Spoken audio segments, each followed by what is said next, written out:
Hi everybody. So it is March and after watching all of the plants in my yard sort of stay dormant over the winter, it's really exciting to go outside and see how things have been changing. What I notice is that I really have to look closely to see how things are growing and changing every day. So I thought I would share some of the surprises I've found in my yard in places that you might not expect. So you have to really look, and maybe you'll find things around you that are growing and changing every day. So first thing I'll point out is that it feels really good to go in your bare feet in the grass in the springtime. I don't know what it is about touching the ground with your bare feet, but it feels great. The ground is warm now, things are growing, and I don't know, I just think it's really therapeutic, so give it a try. Okay, so here we have our large growth of phlox, and it may kind of look like nothing's happening, maybe that a lot of it is brown, but if you look closely, we have little flowers starting to unfurl, and within about a week and a half, this entire section will be full of flowers. So if you can see, this tiny phlox flower is opening up in a spiral shape, and I'll show you another one that is fully open right here. Sort of that pale purple color. Slowly, they're opening. There's another one. And maybe you can see the one over there. So soon this entire section will be covered in phlox, and bees will be coming to the phlox in order to gather the pollen. And next to my phlox I have what might look like sort of like nothing to some people because it's a little worn and it's just starting to green. But this is Coreopsis. It is a plant that creeps, and I just happened to be looking at the plants today as I sat on the ground, the nice warm ground, and I noticed, as you can see, two buds that have formed in the Coreopsis. So these will bloom sort of like an orangish yellow, almost like school bus yellow. And this entire little section will become yellow flowers. And like any flowers, once they've bloomed and they've finished, if I pull them off, it's called deadheading, then more flowers are produced. So this is a great place for me to hang out when things start to bloom a little more. So phlox, and then Coreopsis. So next I thought I'd show you my tree here. This is a dogwood tree. And if you were to look at it just quickly, a quick glance, it might look like there's nothing there. But if we look closer, you can see buds are forming for the blossoms and for the leaves. So soon I will have white dogwood blooms on this tree. Look a little bit like snow. And somehow, as I experience spring year after year, I'm beginning to enjoy the anticipation of buds blooming almost as much as the actual blooming. So the more I look at the buds, the more excited I become about the first one opening. So next up, we have this little area with large daylilies. These are sort of tall daylilies. This looks like nothing. This is what happened to the stems and the leaves from last year. I decided to leave them this year. Sometimes I clean them up.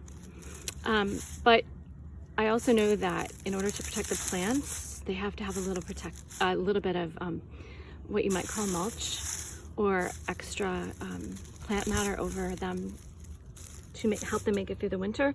So this year I left it, and I'm going to see if they bloom even better. As is very obvious from what you're looking at in the video, the plants are coming up really beautifully. Happy new blooms will come. And these lilies grow probably 3.5 feet tall. They're quite big, but also quite beautiful just the way they are right now. The little sprouts coming up from last year's old plant.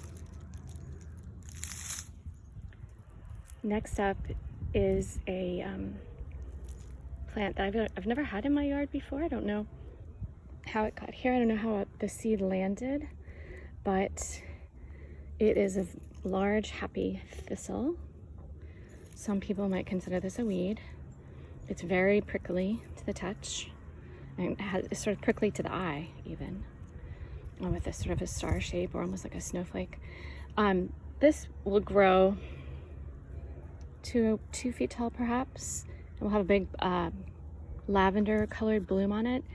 And I'm keeping this thistle because this happens to be this is a bull thistle, and it happens to be the official flower of the country of Scotland. And although it might look prickly, a lot of people consider it to be beautiful as well. So I thought I would show you a plant that's been in my garden since last spring. I put it in and it's gotten quite large. This is chamomile. It stayed beautiful and green all winter. It didn't seem to be affected by the cold. And when I sort of move my hand through it like this, it smells like bubble gum. It's just this wonderful aromatic plant that people use in tea.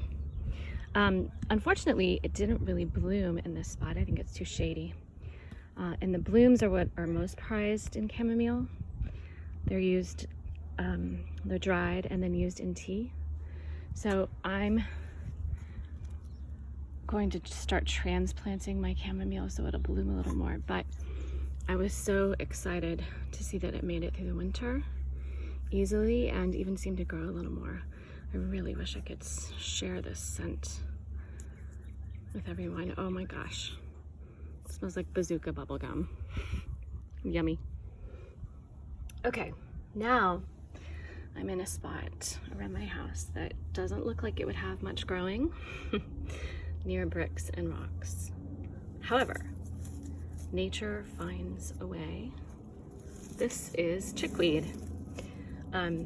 You can tell it is chickweed by its little tiny flowers. They're very unique. Also, if you pull the stem of chickweed, you can find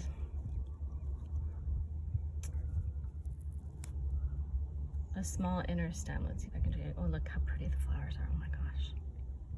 Really pretty. If you break it, there's another stem inside. Well, let's see if I can show you. Anyway, this weed, some people, well, I can't show you. Anyway, some people consider this a weed. It is called chickweed. Apparently chickens really like to eat it. And it is also edible for humans. It can go in salad, it can be sauteed. But I think I'm gonna use it in my yard to make pesto. It kind of has a flavor like spinach. It doesn't have a very strong flavor, but it's incredibly nutritious. It just needs to be washed carefully, and you can eat the roots, the flowers, the stems, and the leaves. So this spring, at some point, we are going to have chickweed pesto at the Burlington's house. Okay, now I am in a patch of my yard that has lilies coming. You can see right here, there are lilies. These are smaller than the ones I showed you earlier.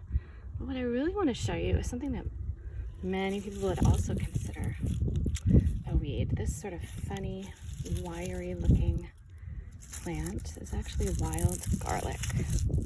And if I pull it carefully up, you can see the bulbs.